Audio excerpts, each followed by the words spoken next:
السلام علیکم ورحمۃ اللہ وبرکاتہ۔ الحمدللہ رب العالمین، والصلاة والسلام علی سید الرسل وخاتم النبیین وعلی آلہ واصحابہ واتباعہ اجمعین، اما بعد۔ عالمی مجلس مفتیان کرام اور مولانا مفتی خالد محمود صاحب کی ساری ٹیم کو، رفقا کو مبارکباد بھی دیتا ہوں کہ بڑے تسلسل کے ساتھ ایک تعلیمی اور تدریسی سلسلے کو جاری رکھے ہوئے ہیں، اور آج کی ضروریات کو سامنے رکھ کر علماء کرام میں دینی تعلیم کے ماحول میں آج کی ضروریات کا ادراک اور احساس پیدا کرنے کی کوشش کر رہے ہیں۔ اللہ پاک قبولیت عطا فرمائے، برکات و ترقیات سے نوازے اور ثمرات اور برکات سے بہرور فرمائے۔ مجھے بھی ایک دو موضوعات کے بارے میں گفتگو کے لیے کہا گیا ہے، وقتاً فوقتاً شریک ہوا کروں گا انشاءاللہ العزیز، اور ایک دو موضوعات پر کچھ اپنی معلومات طلباء اور طالبات کے ساتھ شیئر کروں گا اور تبادلہ خیالات ہوگا انشاءاللہ العزیز۔ ہم گفتگو کا آغاز کریں گے۔ آج کا جو دنیا کا سب سے زیادہ تہذیبی، فکری، سماجی اور ثقافتی موضوع ہے ہیومن رائٹس، انسانی حقوق۔ دنیا میں اس وقت جتنے معاملات بھی چل رہے ہیں مجموعی طور پر انسانی حقوق کے حوالے سے چل رہے ہیں۔ انسانی حقوق کے حوالے سے اقوام متحدہ کے 1948 کو منظور کیے جانے والے عالمی چارٹر پر بنیاد ہے اس کی 30 دفعات ہیں، اور اس چارٹر کے معاون معاہدات ہیں بہت سے۔ عورتوں کے بارے میں حقوق کا معاہدہ ہے، بچوں کے حقوق کا معاہدہ ہے، مزدوروں کے حقوق کا معاہدہ ہے، معاہدات ہیں۔ میں یہ گزارش کیا کرتا ہوں کہ اس وقت عملی ماحول یہ ہے کہ دنیا میں حکومتوں کی حکومتیں کم ہیں اور معاہدات کی حکومتیں زیادہ ہیں۔ معاہدات ہیں جنہوں نے پوری دنیا کو اپنے حصار میں لے رکھا ہے، اور ان معاہدات کے تحت دنیا میں عالمی نظام چل رہا ہے، صرف اتنے فرق کے ساتھ کہ جو طاقتور ممالک ہیں یا پیسے والے ممالک ہیں، جن کے پاس طاقت ہے یا دولت ہے، وہ معاہدات کی پابندی سے خود کو محفوظ رکھنے میں یا خلاصہ نکالنے میں کامیاب ہو جاتے ہیں، اور جو کمزور اور غریب ممالک ہیں ان کو بہرحال پابندی کرنا پڑتی ہے۔ ٹائٹل ہیومن رائٹس ہے، انسانی حقوق ہے۔ اور معاہدات کے بارے میں یورپی یونین کا ہم سے جو تقاضا ہے وہ 27 معاہدات کی بات کرتے ہیں، 27 کنونشن، 27 معاہدات، جس کی لپیٹ میں پورا معیشت بھی، سیاست بھی، تہذیب بھی، کلچر بھی، قانون بھی، عدالت بھی، تمام شعبے اس کی لپیٹ میں ہیں۔ ان معاہدات سے واقفیت، ان معاہدات کے اثرات، ان معاہدات سے ڈیلنگ کا ہمارا دائرہ کیا ہے، یہ ساری بحث کی چیزیں ہیں۔ اس پر ہمیں بریف ہونا بھی چاہیے، بریف کرنا بھی چاہیے۔ میں مثال کے طور پر ایک بات ذکر کرنا چاہوں گا۔ کچھ عرصہ پہلے میں الاقوامی اسلامی یونیورسٹی اسلام آباد میں، ان کا ادارہ ہے شریعہ اکیڈمی، اس قسم کے کام کرتے رہتے ہیں، تو میں نے وہاں ایک تجویز رکھی کہ بھائی ہم سے مطالبہ ہے بین الاقوامی معاہدات کی پابندی کا، اور وہ معاہدات تقریباً 27 کے قریب معاہدات بتائے جاتے ہیں۔ ان کے ساتھ ہمیں پابندیوں کا سامنا بھی کرنا پڑتا ہے، دباؤ کا سامنا بھی کرنا پڑتا ہے، اور بعض ملکوں کو تو سزاؤں کا سامنا بھی کرنا پڑا ہے۔ یہ معاہدات کیا ہیں؟ میں نے ان سے درخواست کی کہ یار کم از کم کوئی ورکشاپ، کوئی سیمینار، کہ ہم لوگوں کو جو ان معاہدات سے واقفیت حاصل کرنا چاہتے ہیں ہمیں بریف تو کرو کہ یہ معاہدات ہیں کیا۔ اس پر میری تجویز پر ہی شریعہ اکیڈمی اسلامی یونیورسٹی نے 3 روزہ ورکشاپ رکھا، اور اس 3 روزہ ورکشاپ میں میں بھی بطور اسٹوڈنٹ کے شریک ہوا کہ مجھے تو بتاؤ، میں باتیں کرتا رہتا ہوں، تو ہم کچھ معاہدات سے واقف ہو سکیں۔ لیکن عملی صورتحال یہ ہے کہ ہم کسی بھی معاملے میں کوئی قانون، کوئی پالیسی طے کرتے ہیں تو کوئی نہ کوئی معاہدہ ہمارے سامنے کھڑا ہوتا ہے کہ تم اس کی خلاف ورزی کر رہے ہو۔ اس پر پھر بارگیننگ ہوتی ہے۔ ہمارا پاکستان کا ہمارا مزاج اپنا ہے، ہم کوئی درمیان کا راستہ نکالنے کی کوشش کرتے ہیں، کبھی نکل آتا ہے، کبھی نہیں نکلتا، کبھی پھنس جاتے ہیں، کبھی نکل جاتے ہیں۔ تو اس تناظر میں میری کوشش ہوتی ہے کہ اپنے ماحول کو ان معاہدات کی اہمیت سے، ان معاہدات کی کارگزاری سے، ان معاہدات کے اثرات سے، اور جو ہمارے ساتھ ان کے موافق چیزیں یا مخالف ان کے ساتھ بریفنگ کے انداز میں ہمیں معلوم ہونا چاہیے۔ تو ایک میرا مستقل موضوع ہوتا ہے۔ آج کی گفتگو تو میری تمہیدی ہے، معاہدات میں باقاعدہ بات کروں گا انشاءاللہ۔ آج تمہیدی طور پر ہیومن رائٹس کے حوالے سے اور انسانی حقوق کے حوالے سے اسلام کا مزاج کیا ہے، نقطہ نظر کیا ہے، قرآن پاک نے کیا بات کی ہے، جناب نبی کریم صلی اللہ علیہ وسلم نے کیا بات کی ہے، تمہید کے طور پر آج یہ تعارفی گفتگو کروں۔ حقوق کی بات قرآن پاک نے بھی بڑی تفصیل سے کی ہے، اور جناب نبی کریم صلی اللہ علیہ وسلم نے بڑے تنوع کے ساتھ، بڑی تفصیل کے ساتھ باہمی حقوق کی بات کی ہے۔ آج کا فلسفہ بھی کرتا ہے، حقوق کی بات کرتا ہے۔ ایک بنیادی فرق یہ ہے کہ قرآن پاک نے یا نبی کریم صلی اللہ علیہ وسلم نے جہاں بھی بات کی ہے، ہماری ٹرم ہے حقوق اللہ اور حقوق العباد کی۔ سب سے پہلے اللہ کا حق، پھر بندوں کے آپس کے حقوق۔ ہماری اصطلاح حقوق اللہ اور حقوق العباد۔ آج کے فلسفے میں حقوق اللہ کا کوئی تصور نہیں ہے، حقوق العباد ہی ہے۔ میں نے ایک پہلا بنیادی فرق یہ بتایا ہے۔ حقوق کی بات قرآن بھی کرتا ہے، سنت بھی کرتی ہے، فقہ بھی کرتی ہے، شریعت بھی کرتی ہے، آج کا فلسفہ بھی کرتا ہے۔ لیکن ہمارے دینی اعتبار سے حقوق اللہ اور حقوق العباد دونوں قرآن پاک میں بہت سے مقامات پر یہ مسائل بیان ہوئے ہیں۔ مثال کے طور پر قرآن پاک کی ایک آیت کریمہ کا حوالہ دوں گا جس میں حقوق اللہ اور حقوق العباد کی بات کی گئی ہے۔ اعوذ باللہ من الشیطان الرجیم، بسم اللہ الرحمن الرحیم، وَاعْبُدُوا اللَّهَ وَلَا تُشْرِكُوا بِهِ شَيْئًا وَبِالْوَالِدَيْنِ إِحْسَانًا وَبِذِي الْقُرْبَى وَالْيَتَامَى وَالْمَسَاكِينِ وَالْجَارِ ذِي الْقُرْبَى وَالْجَارِ الْجُنُبِ وَالصَّاحِبِ بِالْجَنبِ وَابْنِ السَّبِيلِ وَمَا مَلَكَتْ أَيْمَانُكُمْ۔ ایک ہی آیت میں 10 حقوق بیان کیے۔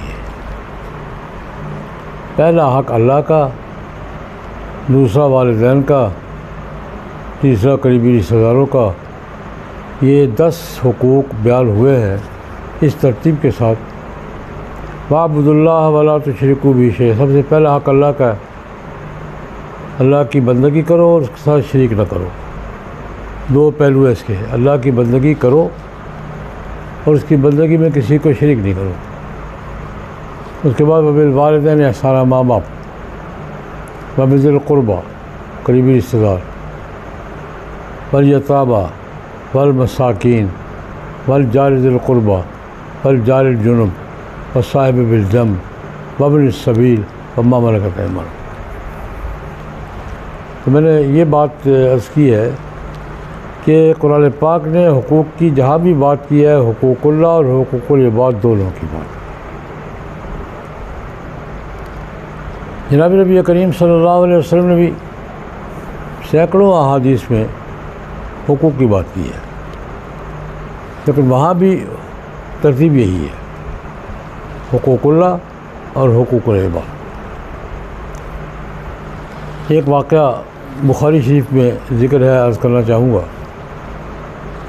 سلمان فارسی رضی اللہ تعالیٰ عنہ معروف صحابی ہیں، فارس کے تھے، پارسی تھے پہلے، پھر عیسائی ہوئے، لمبی عمر پائی، عیسائی سے مسلمان ہوئے۔ جب نبی کریم صلی اللہ علیہ وسلم ہجرت کر کے تشریف لائے ہیں تو سلمان فارسی مدینہ منورہ کے ایک یہودی خاندان کے غلام تھے۔ اسی حالت میں اسلام قبول کیا، کچھ عرصہ غلام رہے، پھر مالکوں سے سودا کر کے اپنی قیمت ادا کر کے آزاد ہوئے۔ اس کی تفصیلات اپنے مقام پر۔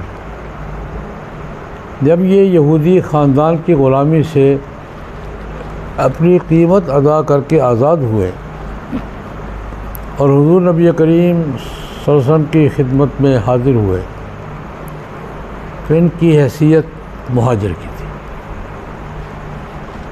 ہجرت کے بعد نبی کریم صلی اللہ علیہ وسلم نے مہاجروں اور انصار کے درمیان مواخات کروائی تھی۔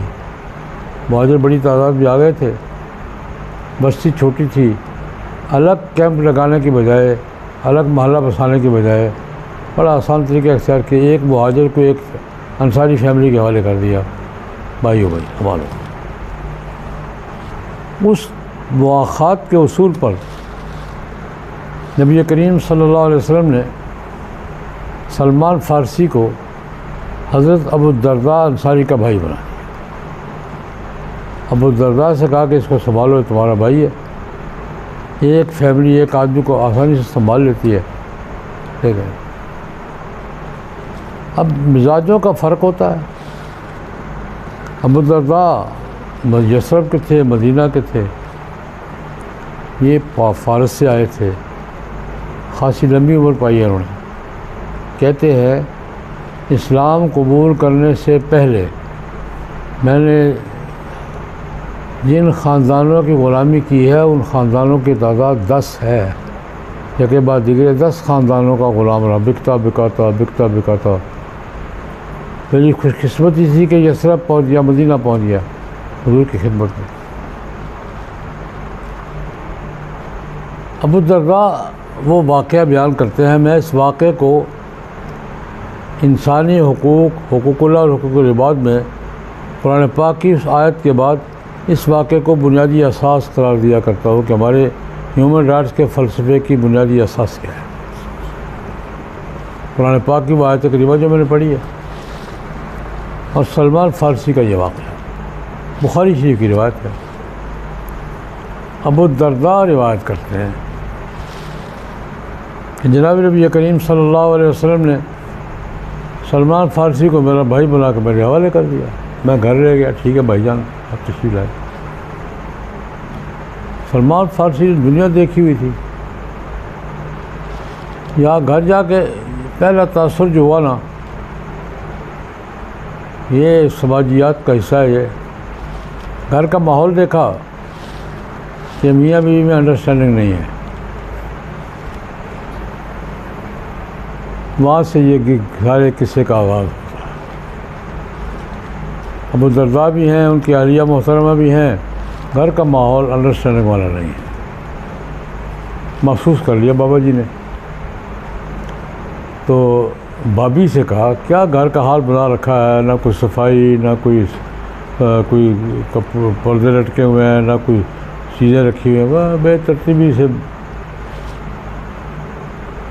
بھابھی نے کہا بھائی جان آپ ٹھیک فرما رہے ہیں، عورت بہت کچھ کرتی ہے لیکن کسی کے لیے کرتی ہے، آپ کے بھائی کو کسی بات سے دلچسپی نہیں ہے، میں نے کس کے لیے کرنا ہے۔ یہ انٹری ہے سلمان فارسی کی ابو الدرداء کے گھر میں، کیا تھا انٹرویو کر لیا انہوں نے سادہ سے کہ بھائی آپ کے بھائی کو دلچسپی کوئی نہیں ہے تو میں کیا کروں۔ خیر دوپہر کا وقت ہوا، کھانا وانا تیار کیا، دسترخوان بچھایا، سلمان فارسی کا بھائی جان کھانا کھا رہے ہیں، انہوں نے کہا جی تمہارا، میں تو روزہ رکھتا ہوں ہمیشہ۔ ابو الدرداء کہنے لگے میں تو ہمیشہ روزہ رکھتا ہوں۔ میں کہا نہیں بھائی کھانا کھاؤ گے، تم کھاؤ گے تو میں کھاؤں گا ورنہ نہیں کھاؤں۔ بابا جی اڑ گئے، اٹھا لو میں نہیں کھاتا، تم کھاؤ گے تو کھاؤں گا۔ ابو الدرداء کا روزہ توڑوایا جی، بیٹھو۔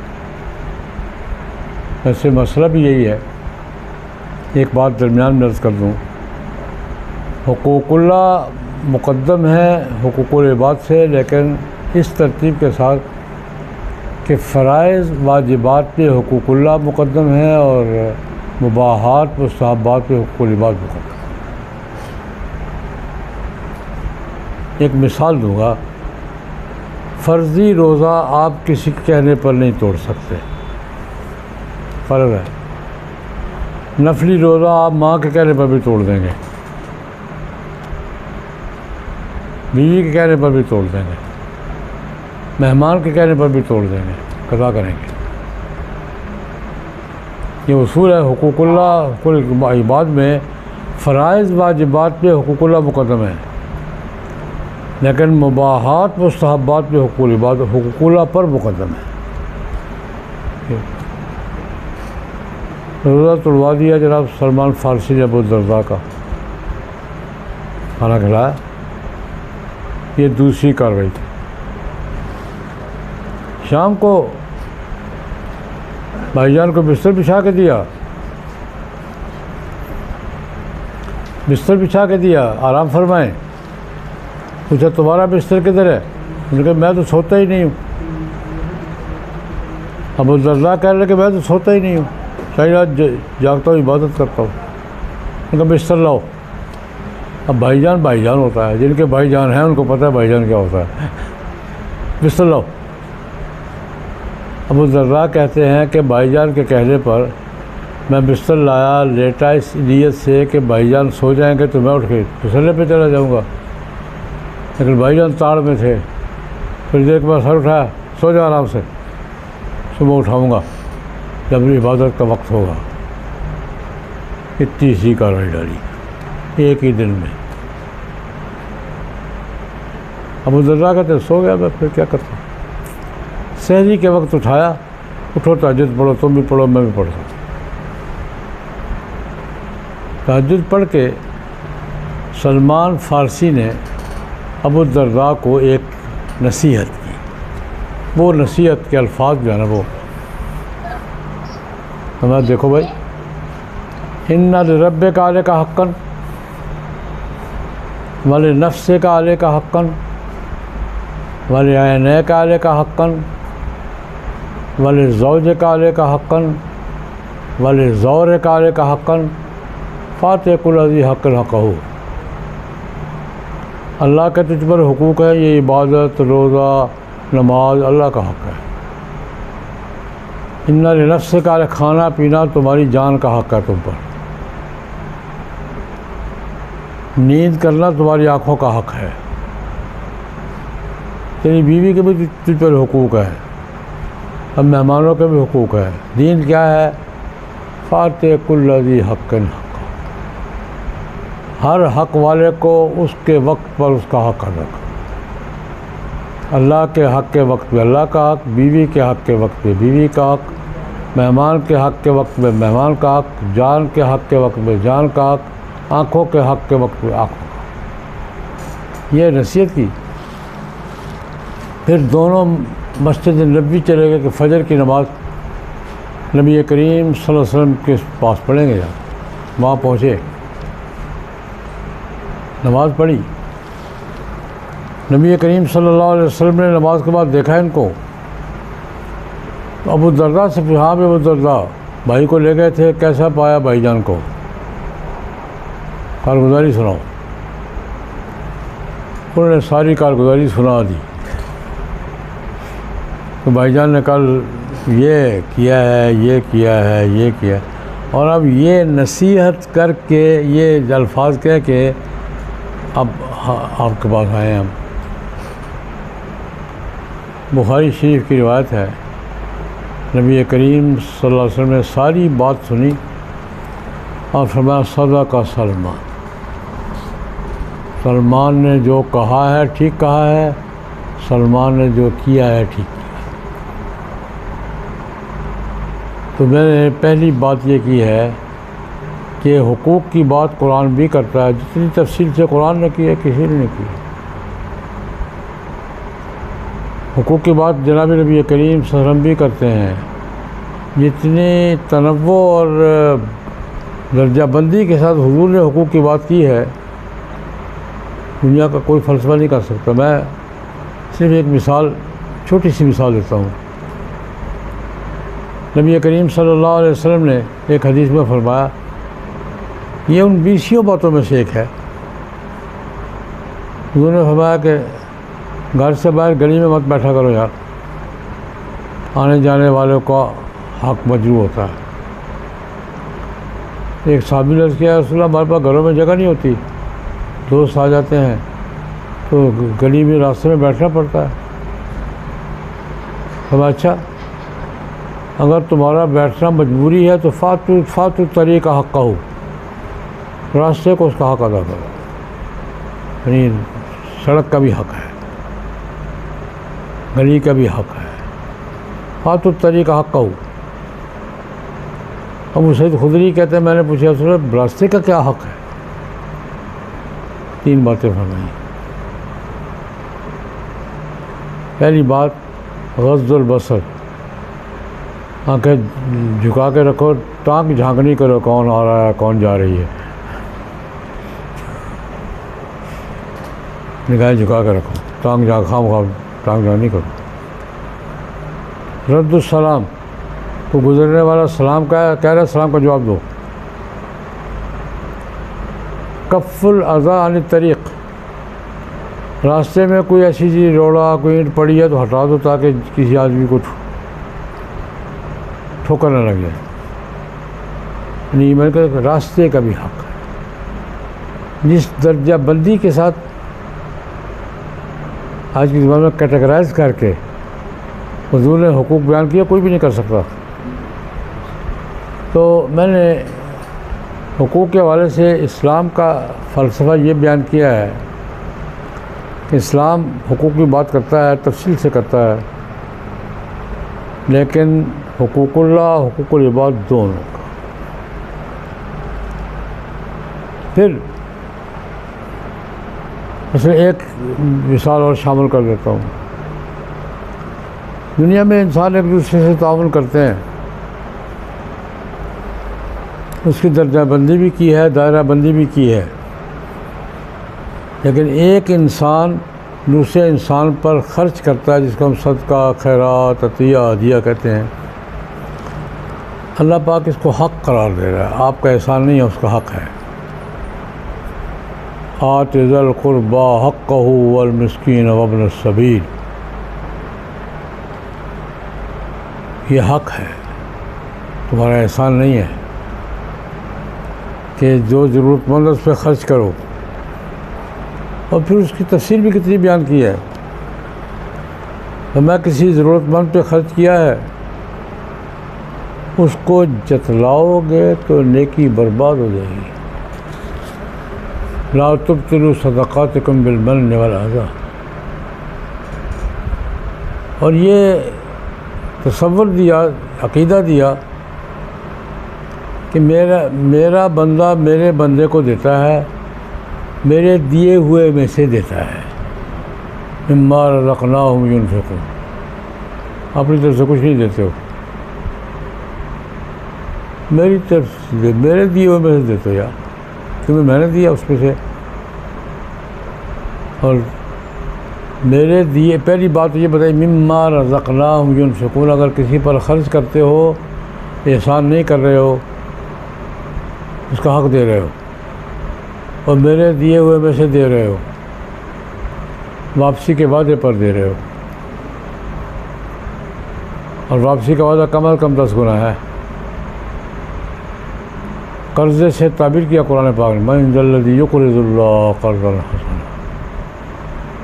اور اس کو جتلانے کو نیکی برباد کرنے کا ذریعہ بتایا ہے، اس کو جتلاؤ گا نیکی برباد، یعنی یہ تفصیلات باہمی حقوق کے حوالے سے قرآن پاک نے کس قدر انسانی مزاج کا، نفسیات کا خیال رکھا ہے۔ امام غزالی رحمۃ اللہ علیہ ایک جگہ فرماتے ہیں، دیکھو اللہ پاک بندے کو بندے سے دلواتے ہیں،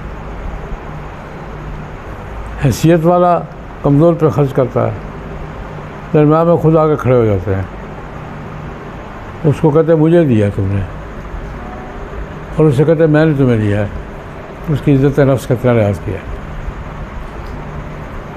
تم نے مجھے دیا بھائی، میں نے واپس کروں گا، اس کو جتلایا تو برباد، جاؤ پھر چھٹی کرو۔ یعنی انسانی مزاج کا اللہ نے خود بنائے ہوئے ہیں سارے مزاج، پتہ ہے اس کو۔ تو آج میں نے ایک بات، اپنا اسلام کا مزاج، قرآن پاک کا مزاج، حقوق کی بات قرآن بھی کرتا ہے، حدیث بھی کرتی ہے، سنت بھی کرتی ہے، رسول صلی اللہ علیہ وسلم نے بڑی تفصیل سے کی ہے، لیکن پہلی بات یہ ہے کہ حقوق اللہ اور حقوق العباد دونوں کے درمیان بیلنس، توازن قائم کیا۔ اس بارے میں اللہ کا حق مقدم ہے، اس کے بارے میں بندے کا حق مقدم ہے، یوں کرنا ہے یوں نہیں کرنا۔ دوسری بات، حقوق طے کس نے کرنے ہیں؟ اللہ کہتا ہے میں نے مشین بنائی ہے، مجھے پتا ہے کس پرزے کو کیا دینا ہے۔ جس نے مشینری بنائی ہے وہ زیادہ جانتا ہے مشینری کے پرزوں کی ضروریات، یا پرزے زیادہ جانتے ہیں؟ میں نے مشینری بنائی ہے، مجھے پتا ہے کہ پاؤں کو کیا ضرورت ہے، ناک کو کیا ضرورت ہے، آنکھ کی کیا ضرورت ہے، مجھے پتا ہے۔ اللہ پاک نے جو حقوق طے کر دیے ہیں وہی کے ذریعے وہ طے ہیں۔ آج کی سوسائٹی کیا کہتی ہے؟ آج کا مطلب آپس میں طے کرو یار، بدلتے رہتے ہیں۔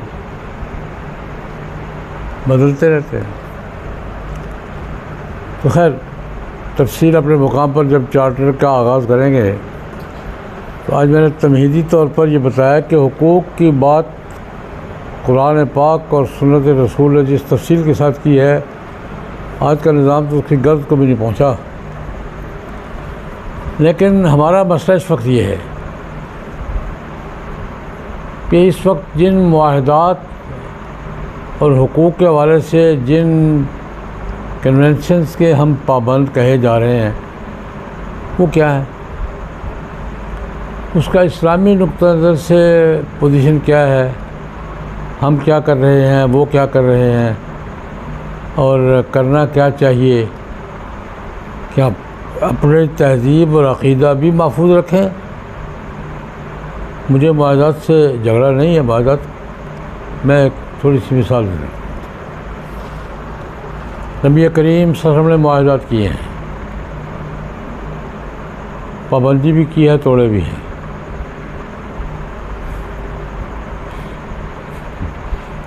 معاہدات کیے ہیں، پابندی بھی کی ہے، توڑے بھی ہیں۔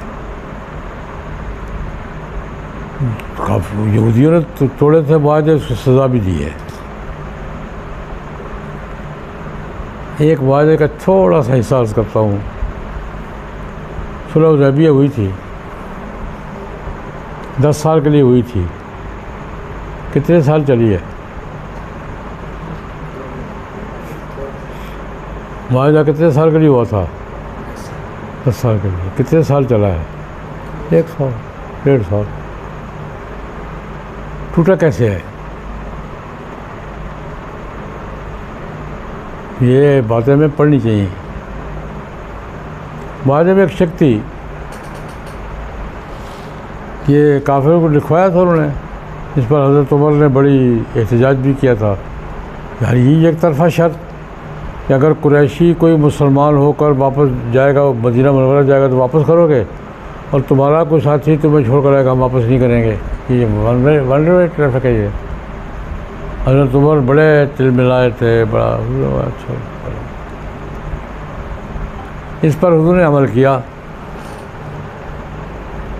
بخاری کی روایت ہے، ابو بصیر اگلے سال آ گئے.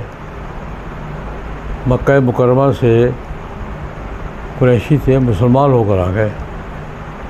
انہوں نے پیچھے بندے بھیجے، جی معاہدے کے ساتھ واپس کرو جی. میں نے واپس کر دیا. ابو بصیر واپس جاؤ گے؟ نہیں قبول کیا. اب تو ابو بصیر آزاد تھے نا، انہوں نے کہا واپس گیا تو پھر گیا. وہ ایک لمبا قصہ ہے کہ انہوں نے راستے میں جو لے کر جا رہے تھے، یہاں سے تو فارغ ہو گئے تھے نا، انہوں نے کہا جاؤ بھائی میں ذمہ داری قبول نہیں کرتا تو میرا معاہدہ ہے ان سے. اب وہ لے کے جا رہے ہیں. ابو بصیر نے سوچ لیا کہ یہ تو واپس کر دیا، یہ مجھے واپس بھی نہیں کریں گے. راستے میں کھجورے ایک جگہ بیٹھے کھا رہے تھے. ابو بصیر نے رضی اللہ تعالیٰ وہ 2 جو پکڑ کے لے جا رہے تھے ان میں سے بیٹھے بیٹھے بے تکلفی میں تلوار چیک کی. تلوار بہت اچھی ہے، کہاں سے لی ہے؟ پاس کر کے اس کو دیکھ لوں. اسے دیکھ لی. ایک پر تلوار دیکھ لی، دوسرا بھاگ گیا. یہ واپس پھر مدینہ. حضور نے دیکھا ویل لأمہ مسر حرب، یہ لڑائی کا ہے، اس کو سنبھالو. وہ سمجھ گیا، بھاگے میں کیمپ بنا لیا راستے میں. لمبی داستان ہے، اس کو پراکسی وار کہتے ہیں.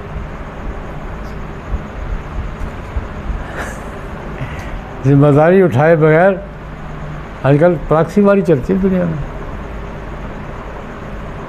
تو معاہدہ یہ جب ابو بصیر نے راستے میں کیمپ لگا لیا تو جس نے مسلمان ہونا تھا مسلمان ہوا، کیمپ میں آ گیا.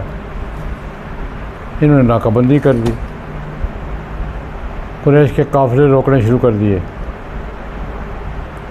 قریش نے خود درخواست کی، وفد آیا، ابو سفیان خود آئے، جناب ہم شرط واپس لیتے ہیں، کیمپ اٹھاؤ. یہ کیمپ راستے میں ختم ہوا، معاہدہ نہیں چلا. میں صرف یہ اتنی بات بتانے کے لیے کہ معاہدوں کی پابندی بھی ہوئی ہے، معاہدے توڑے بھی ہیں، ٹوٹے بھی ہیں. آج کے معاہدات جو ہیں ہمیں حضور کی سنت کو بھی پڑھنا چاہیے کہ کون سے معاہدات کی پابندی ہوئی ہے، کون سے ٹوٹے ہیں، کون سے خلاف ورزی ہوئی ہے. کیسے ہمیں آج کے معاہدات کو نبی کریم صلی اللہ علیہ وسلم کے معاہدات کی روشنی میں چیک کرنا چاہیے. ساری صورتحال واضح ہمارے سامنے. ایک چھوٹے سے معاہدے کا اور ذکر کر دیتا ہوں. بخاری شریف کی روایت ہے، حضرت صدیق اکبر رضی اللہ عنہ نے حضور کے ساتھ ہجرت کی، لیکن پہلے بھی ایک دفعہ ہجرت کی ہے. ہجرت سے سال پہلے نبی کریم صلی اللہ علیہ وسلم اجازت لے کر حبشے کہیں نکل گئے. راستے میں ایک عرب سردار تھے، ابن الدغینہ، بنو قارہ سبھی قبیلے کے سردار.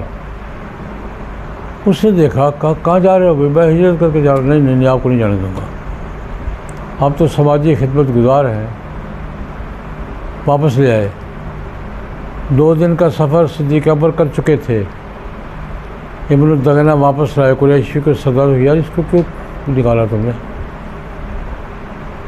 تو سماجی ورکر ہے، شریف آدمی ہے۔